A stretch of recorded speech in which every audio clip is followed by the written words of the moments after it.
Tajuk utama 2 Januari lahir 17 Disember, bayi baru lahir ditemui di belakang rumah.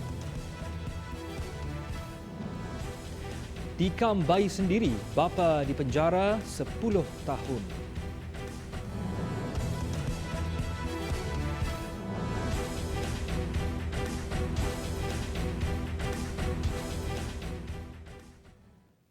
Bismillahirrahmanirrahim. Assalamualaikum warahmatullahi wabarakatuh. Berita Al-Hijrah malam ini bersama saya Adi Akmal Shahrom. Seorang bapa yang cuba membunuh dengan menikam perut bayi perempuannya berusia 18 bulan dalam kejadian minggu lalu dijatuhi hukuman penjara 10 tahun. Muhammad Safwan Syafi'i 27 tahun mengaku bersalah selepas polis mahkamah menunjukkan gambar mangsa dan lokasi kejadian untuk pengecaman. Tertuduh juga dilihat turut menangis. Hukuman itu diputuskan Mahkamah Session Petaling Jaya siang tadi. Mahkamah turut memerintahkan hukuman penjara itu bermula daripada tarikh tertuduh ditangkap pada 12 Disember lalu. Dia kemudian dihantar ke penjara Bentong di Pahang selepas prosiding selesai. Mengikut pertuduhan, Muhammad Safwan didakwa cuba membunuh dengan menikam perut bayi perempuannya berusia 18 bulan di sebuah unit flat Puchong Permai Puchong pukul 4.30 petang pada 12 Disember lalu.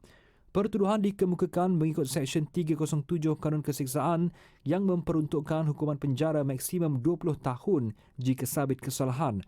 Terdahulu, tertuduh yang tidak diwakili peguam memohon hukuman rendah dan ringan dengan alasan insaf dengan apa yang telah dilakukan. Bagaimanapun, Timbalan Pendakwa Raya Shanur Farahin Syapri memohon mahkamah mengenakan hukuman yang paling berat memandangkan kesalahan yang dilakukan adalah sangat serius. Bayi perempuan dipercayai baru dilahirkan beberapa jam ditemukan di belakang sebuah rumah di kampung Delik Kanan, Kelang tengah hari tadi. Bayi yang dibungkus dengan kain batik dan tuala itu masih bertali pusat. Ketua Polis Kelang Selatan, Asisten Komisioner Syamsul Ammar Ramli dalam kenyataan berkata pihaknya menerima panggilan daripada seorang lelaki sekitar jam 12 tengah hari mendakwa menemui bayi perempuan di belakang sebuah rumah. Siasatan awal mendapati bayi berkenaan dijumpai lelaki itu selepas diberitahu oleh kanak-kanak yang bermain di hadapan rumahnya. Bagaimanapun tiada maklumat atau sijil kelahiran ditemui. Pemeriksaan awal Pegawai Perubatan Hospital Tengku Ampuan Rahimah di tempat kejadian mendapati fizikal bayi dalam keadaan normal serta stabil. Usia bayi dipercayai baru beberapa jam berdasarkan uri dan tali pusat masih basah. Bayi itu kemudian dibawa ke hospital untuk rawatan lanjut. Usaha mengesan suspek giat dijalankan dan kes disiasat mengikut Seksyen 317 Kanun Keseksaan. Wanita yang terselamat dalam kemalangan di kilometer 272.5 Lebuh Raya Utara Selatan arah utara perhampiran Gunung Lang semalam belum mengetahui ketiga-tiga anaknya telah meninggal dunia. Nur Aimi Nadiah Abdul Rahim, 27 tahun, yang kritikal dalam kejadian itu masih belum sedarkan diri selepas menerima rawatan lanjut di Hospital Raja Permaisuri Bainun HRPB Ipoh. Memetik laporan Sinar Harian, mangsa dilapor mengalami pendarahan dalaman akibat tersepit selepas kereta jenis berdua Azia dinaiki bersama 3 anak lelakinya itu hilang kawalan dan merempuh bahagian belakang sebuah lori yang berada di lorong kecemasan. Abang mangsa Muhammad Jazli Aiman, 31 tahun berkata, Nur Aimi telah dipindahkan ke unit rawatan rapi ICU pagi tadi dan keadaan kesihatannya semakin stabil. Ketika kejadian, dia dan 3 anaknya dalam perjalanan pulang ke Pulau Pinang selepas menghabiskan masa bercuti di kampung mereka di Melaka. Dalam kejadian sekitar jam 3 petang itu, 3 anak lelaki Nur Aimi, Muhammad Adam Hakimi Muhammad Al-Hafiz 7 tahun, Muhammad Lutfi Hakim 3 tahun dan Muhammad Affan Hafi berusia 1 tahun meninggal dunia di lokasi kejadian akibat cedera parah. Muhammad Jazli berkata mayat ketiga-tiga anak saudaranya itu akan dibawa ke kampung mereka di Sungai Putat Melaka untuk urusan pengebumian. Hasrat seorang peladang untuk memiliki beg berjenama tidak kesampaian selepas mendakwa ditipu melalui pembelian di media sosial sehingga mengalami kerugian sebanyak RM9,000. Ketua Jabatan Siasatan Jenayah Komersial Pahang, Superintenden Muhammad Wazir Muhammad Yusof berkata, Lelaki berusia 29 tahun itu mendakwa melihat iklan beg berkenaan menerusi laman Instagram sebelum menghubungi pemilik akaun berkenaan bagi membuat tempahan pada 6 November lalu. Selepas membuat rundingan harga bersama pemilik akaun Instagram itu, mangsa bersetuju membeli beg berkenaan dengan 2 kali pembayaran dibuat dengan bayaran pertama dibuat sebanyak RM4,500. Pada 14 Disember, mangsa sekali lagi melakukan transaksi sebanyak RM4,500 kepada suspek. Bagaimanapun, pada keesokan harinya, apabila mangsa meminta nombor pengesanan kurier, dia disekat oleh pemilik akaun Instagram berkenaan. Beberapa calon vaksin COVID-19 yang berada pada fasa ketika ujian klinikal dipertimbangkan kerajaan bagi menampung keperluan imunisasi rakyat. Menteri Sains, Teknologi dan Inovasi Khairi Jamaluddin Abu Bakar berkata penelitian perlu dibuat dengan terperinci bagi memastikan vaksin berkenaan berkesan dan selamat digunakan. Selain vaksin COVID-19 daripada Pfizer, Malaysia juga telah menyertai fasiliti COVAX yang menjamin akses bekalan vaksin sebanyak 10% populasi negara. Jawatankuasa JKJAV ketika ini sedang mempertimbangkan calon-calon vaksin lain yang berada di fasa 3 ujian klinikal. Beliau berkata senarai calon dan penerima vaksin mengikut keutamaan juga akan diumumkan dalam waktu terdekat. Khairi berkata demikian ketika menjawab soalan Ahli Parlimen Bagan Lim Guan Eng berhubung kos, keberkesanan dan liputan penduduk untuk vaksin Pfizer di Dewan Rakyat. Khairi Jamaluddin turut menjelaskan pemilihan vaksin dari syarikat farmasetikal antarabangsa Pfizer diputuskan berdasarkan laporan interim ujian klinikal dan diterbitkan di The New England Journal of Medicine pada 10 Disember lalu. Selain mempunyai tahap keberkesanan 95% dalam mencegah jangkitan COVID-19 dan kerajaan turut mendapat akses data untuk menilai kualiti, keselamatan dan tahap keberkesanannya. Walau bagaimanapun, beliau berkata keputusan penggunaan vaksin tersebut tertakluk kepada pendaftaran dan kelulusan daripada bahagian Regulatory Farmasi Negara NPRA. Presiden Indonesia Joko Widodo bakal menjadi individu pertama di Republik berkenaan mendapatkan suntikan vaksin COVID-19. Ia bagi meyakinkan rakyat negara itu bahawa vaksin yang digunakan adalah selamat. Pengumuman Jokowi itu juga dibuat bagi membendung penyebaran maklumat salah dan berita palsu mengenai COVID-19 ketika negara itu berdepan gelombang baharu dengan jumlah 630,000 kes jangkitan dan 19,000 kematian setakat ini. Menurut Jokowi, vaksin COVID-19 akan diberikan secara percuma kepada semua warga negara Indonesia. Susulan itu, Jokowi mengarahkan semua anggota kabinet, kementerian, agensi dan pemerintah daerah untuk mengutamakan vaksinasi dalam belanjawan 2021 mereka. Bagaimanapun, tarikh program suntikan besar-besaran itu masih belum diumumkan. Indonesia telah menandatangani perjanjian bagi mendapatkan 350 juta dos vaksin dari beberapa syarikat farmasetikal antarabangsa termasuk AstraZeneca dan Sinovac. Indonesia dijangka menerima penghantaran pertama sebanyak 1.2 juta dos vaksin dari Sinovac bulan ini, diikuti 1.8 juta dos lagi pada Januari 2021. 3 lagi kluster baru dikesan hari ini menjadikan sebanyak 193 kluster masih aktif. Ketua Pengarah Kesihatan Tan Sri Dr. Nur Shah Abdullah berkata 2 daripada kluster itu dikesan di Lembah Kelang manakala 1 di Sabah. Kluster Jalan Rusa dikesan di Ceras, kluster Tapak Bina Pasifik di Lembah Pantai, manakala kluster Maringkan di Telupit dan Ranau Sabah. Sementara itu, 1,220 kes COVID-19 baharu menjadikan jumlah kumulatif kes positif di Malaysia sebanyak 89,133 kes. Selangor terus mencatatkan kes harian baharu tertinggi iaitu sebanyak 368 kes, diikuti Kuala Lumpur 297 kes dan Sabah 184 kes. 3 lagi kematian dilapor, 2 dari Sabah dan 1 dari Johor. Ia menjadikan jumlah kematian meningkat kepada 432 orang. Rang Undang-Undang Langkah Sementara bagi Pembiayaan Kerajaan Penyakit COVID-19 Pindaan 2020 diluluskan Dewan Rakyat hari ini. Kelulusan itu juga meliputi tambahan peruntukan sebanyak 20 bilion ringgit bagi membiayai perbelanjaan kumpulan wang COVID-19. Menteri Keuangan Datuk Seri Tengku Zafrul Tengku Abdul Aziz berkata pembentangan berkenaan dibawa ke Dewan Rakyat hari ini adalah untuk meningkatkan siling kumpulan wang COVID-19.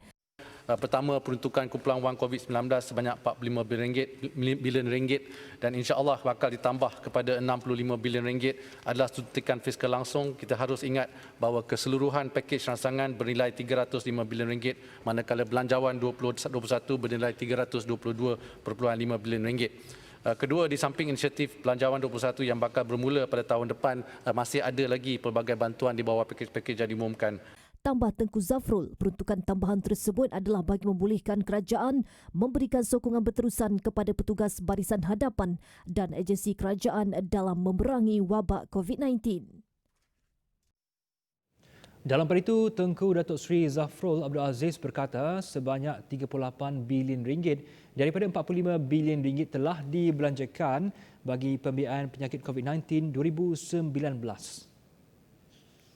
Ini sejumlah 38 bilion ringgit daripada 45 bilion ringgit telah dibelanjakan bagi semua 31 inisiatif yang disenaraikan dalam Akta 830 Rang Undang-Undang Langkah-Langkah Sementara bagi Pembiayaan Kerajaan atau Penyakit Coronavirus 2019.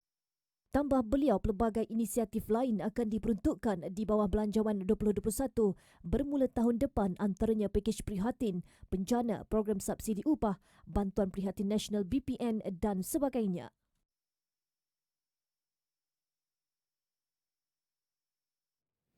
Luangkan masa sejenak, renunglah nasib sebahagian daripada kita yang cukup menderita akibat pandemik COVID-19. Sama-samalah kita rasai keperitan hidup mereka yang tua, kanak-kanak, bayi dan yang cacat serta uzur.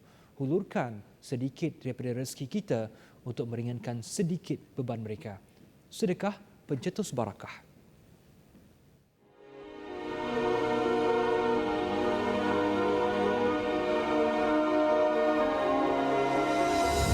Malaysian Relief Agency MRA.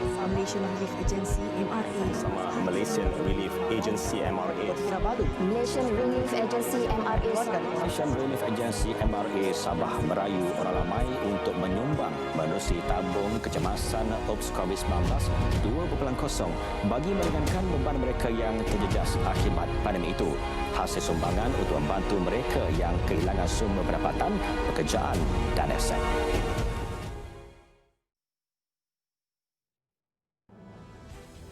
Wakaf air kumpul lebih 7 juta ringgit.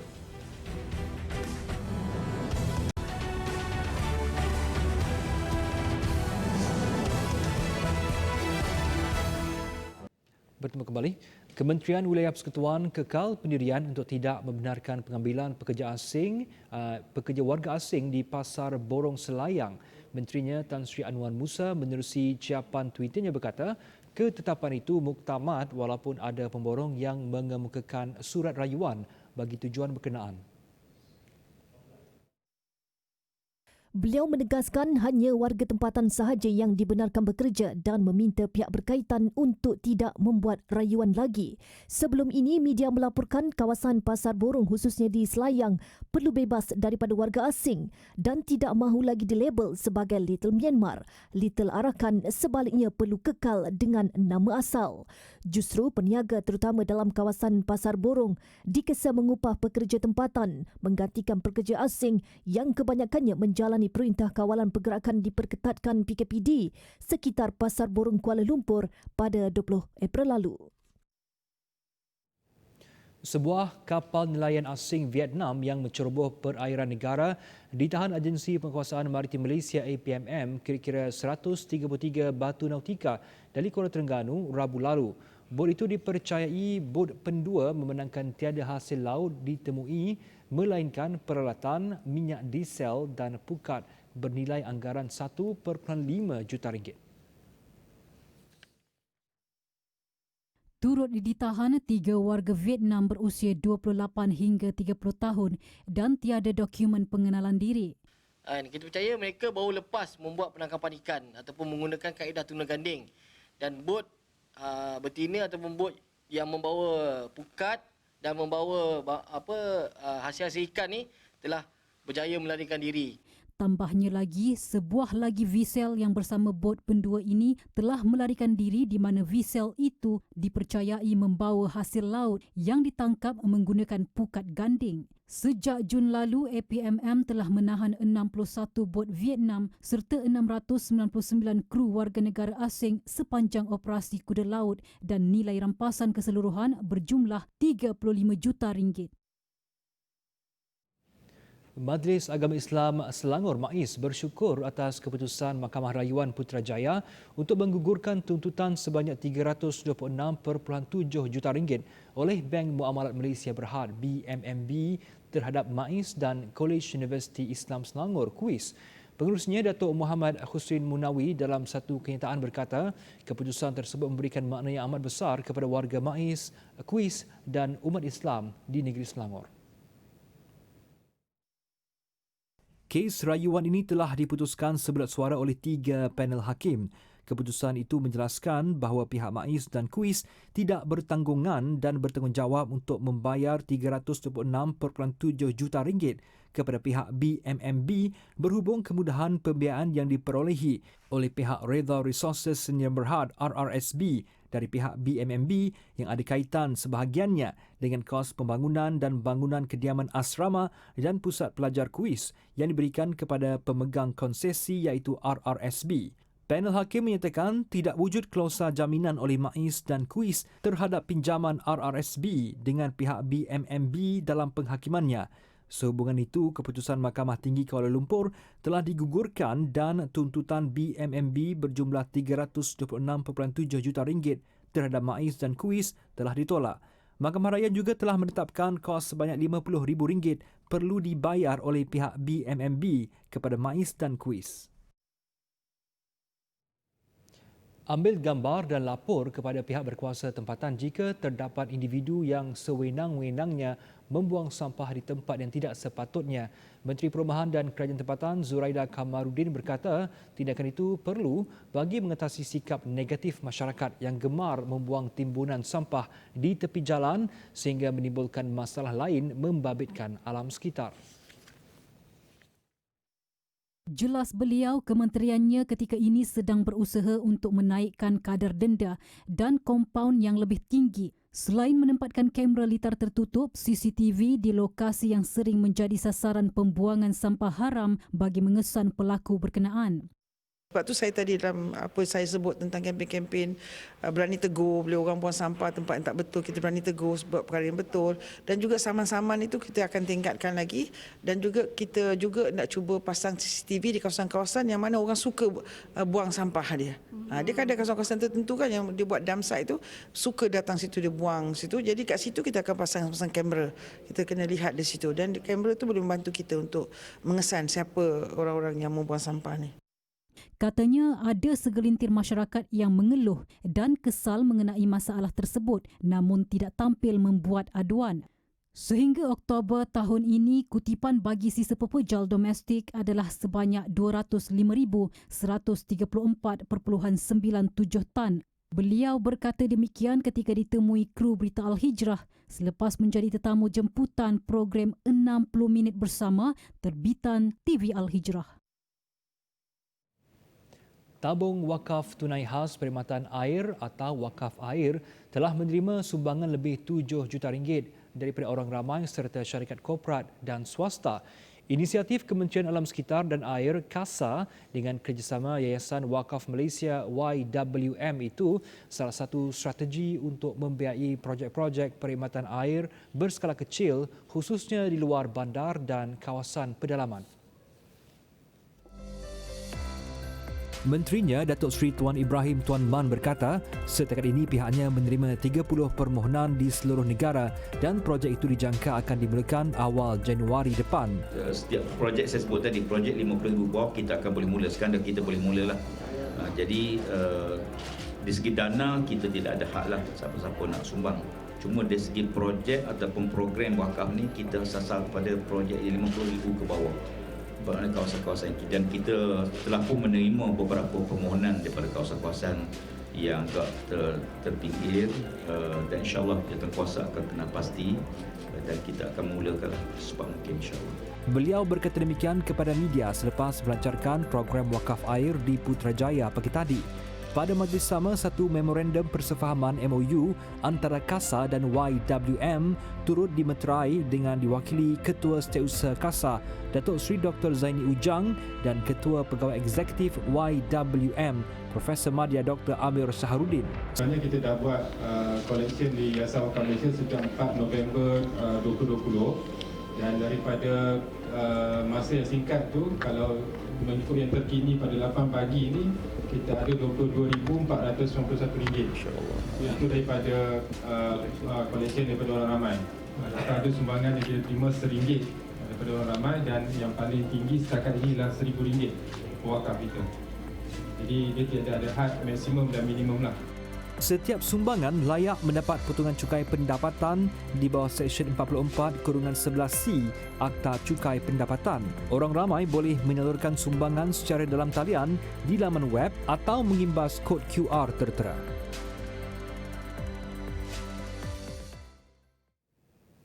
Senario kesedaran pembayaran zakat perniagaan dalam kalangan usahawan di Sarawak berada pada paras sederhana. Pengurus Besar Tabung Baitul Mal Sarawak, Datuk Abang Muhammad Shibli Abang Muhammad Naili berkata, bagi meningkatkan kesedaran itu, pihaknya giat turun padang bagi menggalakkan penyertaan syarikat dan usahawan untuk menunaikan rukun Islam keempat itu. Berhubung dengan kesedaran masyarakat dalam menunaikan zakat perniagaan, terus terang saya menyatakan agak sederhana. Sebab dari segi jumlah dia besar, tapi bilangan tu sederhana. Kerana kalau kita perhatikan dalam zakat ini, kebanyakan daripada syarikat-syarikat besar, antaranya seperti contoh yang kita dah saksikan tadi, datang daripada di sebelah Semenanjung sana. Di Sarawak ada juga, tapi taklah ramai sangat. Antara syarikat yang menunaikan zakat perniagaan termasuklah Perbankan Islam, Takaful dan Perbadanan Nasional Berhad. Dalam pada itu, beliau berharap lebih ramai peniaga menunaikan tanggungjawab berkenaan demi meningkatkan ekonomi umat Islam. Beliau berkata demikian pada sidang media Majlis Penyerahan Zakat Perniagaan yang dijalankan menerusi aplikasi Zoom di Kuching, Sarawak. Presiden Perancis positif COVID-19. Kembali, laporan luar negara. Presiden Perancis Emmanuel Macron disahkan positif COVID-19. Perkara tersebut disahkan Istana Presiden Nazi hasil ujian saringan yang dibuat selepas Macron menunjukkan simptom-simptom awal jangkitan itu. Beliau kini menjalani kuarantin kendiri dan dalam keadaan stabil selain dilaporkan masih menjalankan tugasnya dari lokasi kuarantin. Bagaimanapun masih belum jelas tentang sebarang usaha menjejak kontak rapat. Sebelum ini, Macron menghadiri sidang Kesatuan Eropah pada penghujung minggu lalu dan Rabu lepas beliau bertemu Perdana Menteri Portugal.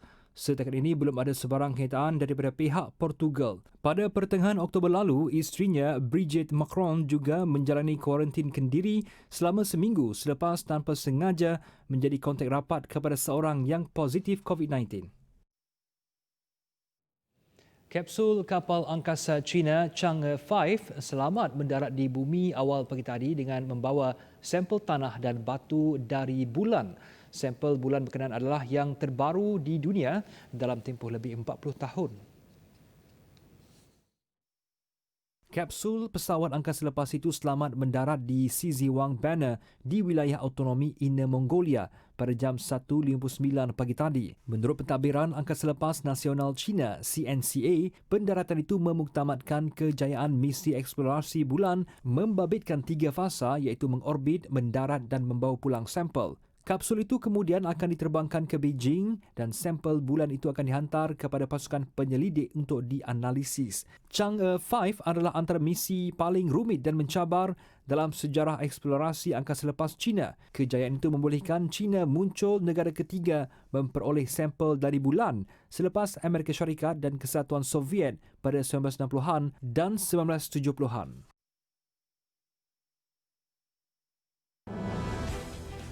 Selepas ini kurang kesedaran riba, adakah masyarakat sambil lewat?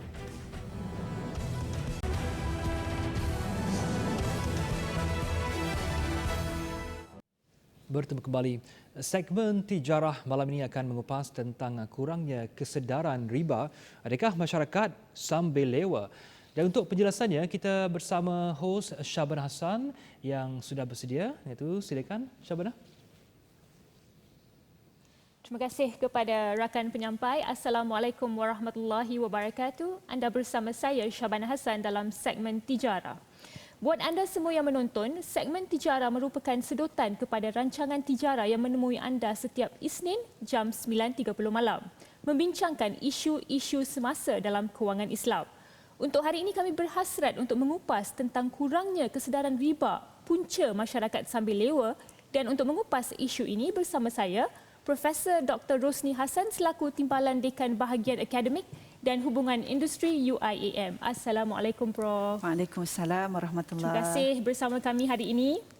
Prof, Nabi Muhammad SAW bersabda bahawa dosa riba termasuk dalam 7 dosa besar, ya.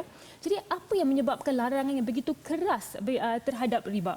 Okey, riba diharamkan di dalam Islam, ya, kerana ada unsur-unsur kezaliman di situ, ya, dan unsur-unsur penindasan. Dan dan sekiranya amalan riba itu diamalkan di dalam masyarakat, maka dia akan memberikan jurang yang sangat besar antara orang miskin dan juga orang yang kaya. Orang kaya akan semakin kaya dan sebaliknya orang miskin akan semakin miskin. Di mana masyarakat yang beramal dengan riba ini memang akan kekurangan yang dikatakan unsur tolong-menolong dan sebagainya. Sebab sememangnya riba itu memang bersifat mempunyai sifat zalim, penindasan. Ya, jadi memang dalam Islam secara tegas riba ini diharamkan. Jadi riba ni Prof, ia membawa kepada sifat penindasan, ya, terhadap masyarakat di mana yang kaya akan menjadi lebih kaya dan yang miskin akan jatuh lebih miskin. Dan ini sangat dilarang kerana tidak mempunyai sifat keadilan di situ, ya Prof, ya. Secara ringkas, apa itu riba dan bagaimana riba diklasifikasikan dalam Islam? Okey. Riba secara umumnya di dalam Islam kita boleh bahagikan kepada dua, ya. Ada dua riba, bentuk riba, iaitu yang pertama riba di dalam pertukaran barangan yang ada riba, ada unsur-unsur riba itu, ya.